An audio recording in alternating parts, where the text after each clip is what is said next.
Hi everyone, welcome back to Tech Booth. Today we are going to be looking at another episode in the lens series, and we'll be looking at focal length. You might think focal length has something to do with the length of your lens, but this is not the case. Focal length is measured in millimeters, and it is a basic description of a photographic lens along with its maximum aperture. For you to understand how focal length works, you need to understand a little bit about the optics of the lens. When you take a picture, light goes into the lens from the front and it is projected onto the sensor of your camera at the back of your camera. Now when light is entering the lens, it passes through several glass elements or lens pieces inside your lens, and it is focused at a particular place inside the lens. That point of convergence is where focal length is measured from, because from that point of convergence, the light starts to diverge again until it is projected on the back of your camera, on your sensor or your photographic film. Now focal length is the measure from that point of convergence to the back of your camera where your sensor is. Focal length measurements are done when the camera is focused to infinity. That means on a subject that is very, very distant. And also it is based on a camera sensor that is 35 millimeters, or popularly known as the full frame sensor. So if you have anything that is less than a full frame sensor camera, you have to apply what is called a crop factor to get the effective focal length. This being just an introduction video, we are not going to cover all these crop factor issues that come into play with focal length. For our purposes, we want to see how focal length affects our photography and our choice of lenses as we shoot different subjects. Focal length affects your field of view, and what that means is focal length affects how much of your scene is in your shot. And so with the wider focal lengths, you get much more of the scene in your shot, and as your focal length increases, you start to narrow down the field of view and you get less and less in the shot. And so you can imagine if you are shooting landscapes, large vistas for example, you want a wide angle lens to be able to capture as much as possible of your landscape. But if you are shooting portraits on the other hand, you might not want the background as such, or you want very little of the background in the shot, so you want to shoot at higher focal lengths or longer focal lengths. The second effect of focal length on your photography is magnification. As you zoom in, the subject becomes bigger and bigger and looks closer and closer. And so magnification is one of the more obvious effects of focal length. The third effect of focal length on your photography is something called compression, or background compression, or perspective compression.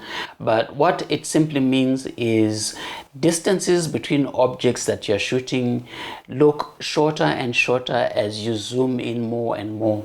That means when you're shooting at the shorter focal lengths, or when you're using your wide angle lenses, distances between subjects will look much further apart than when you're shooting with your longer focal length. And so that's where the compression name comes from. The background as you're shooting seems to get closer and closer to your subject as you increase your focal length. And the final effect of focal length on your photography is that as you zoom in, your depth of field becomes shallower and shallower.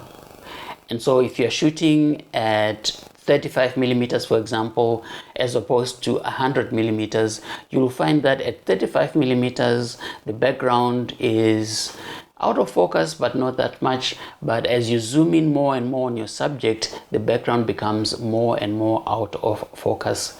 Sometimes that is desirable, especially when you're shooting portraits. Sometimes it can now be a challenge if you're shooting landscapes where you want everything in focus, but you want to use your long focal lengths to capture something in the distance. One of the other things that gets affected when you change your focal length is your maximum aperture. And what that means is when you're at the short focal length, you have a certain maximum aperture. For this lens, it's f4. But as you zoom all the way out to 300, that maximum aperture that you can get on this lens changes from 4 to 5.6. That means it's smaller than what you get at the shorter focal length. What that means to your image is that if you were shooting at f4, as you start zooming in to change your focal length, your image actually gets darker because your aperture is getting smaller. Your f-stop is changing as you are zooming. So you'll need more light at 300 millimeters than you do at 70 millimeters to get the same exposure. As you can see from this set of images, as I changed the focal length from wide to telephoto, you started getting less and less of the background in the photo. You also get more and more blur in the background until at that 300 millimeter range, you can hardly see the context of the photo, but it looks good as a portrait. All photographic lenses are divided into two main categories. You get your zoom lens and your prime lenses. Now with your zoom lenses, as the name suggests, these are lenses that you can zoom in and out when you're shooting. And that means those lenses have variable focal lengths. And then you have prime lenses that do not zoom in and out. They just have one fixed focal length. So zoom lenses and prime lenses. There are two main advantages to having a zoom lens in your kit. One of those is that these are very versatile. I'm holding here a 70 to 300 millimeter zoom lens. That means it has focal lengths all the way from 70 to 300. And so you're able to use this lens in a variety of situations and shooting a variety of subjects without carrying a lot of different prime lenses. The other advantage of having a zoom lens is that it saves you time from switching out lenses on your camera. Besides saving time, it also means you have less chance of a lot of dirt and dust getting into your camera when you are changing your lenses.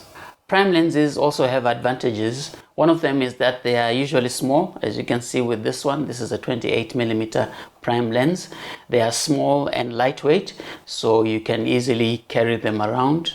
The second advantage to having prime lenses is usually they have a wider aperture at the lower end. So they have a wider maximum aperture. That's the opening of the iris in your lens.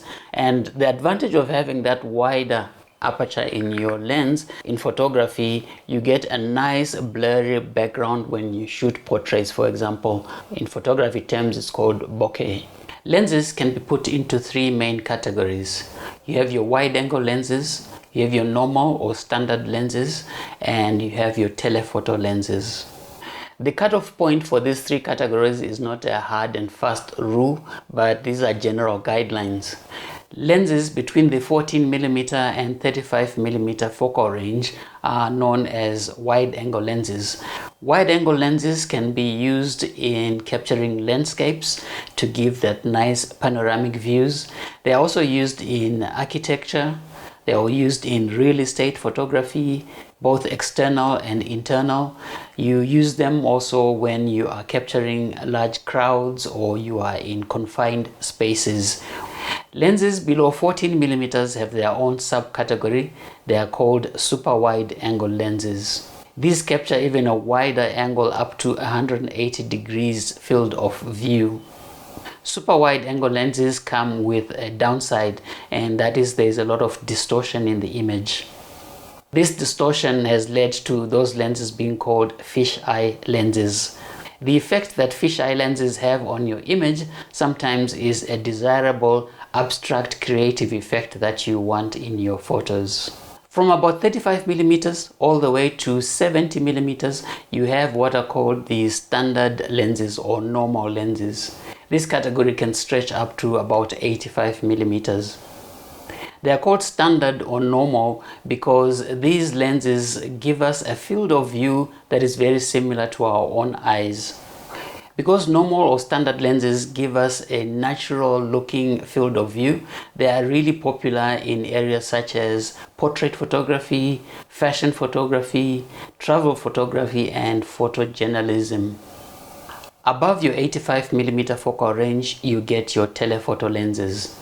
And these can be placed into subcategories as short telephoto lenses, medium telephoto lenses, and super telephoto lenses.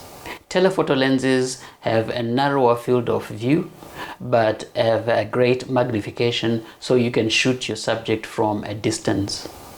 These lenses are popular in landscapes as well. If you're shooting from a distance, they are also popular in sports photography, wildlife photography, and at the extreme end, you can also use them for astrophotography. If you've learned something today, then give us a thumbs up, subscribe, and hit that bell icon so that you don't miss any other episode. See you next time on Tech Booth.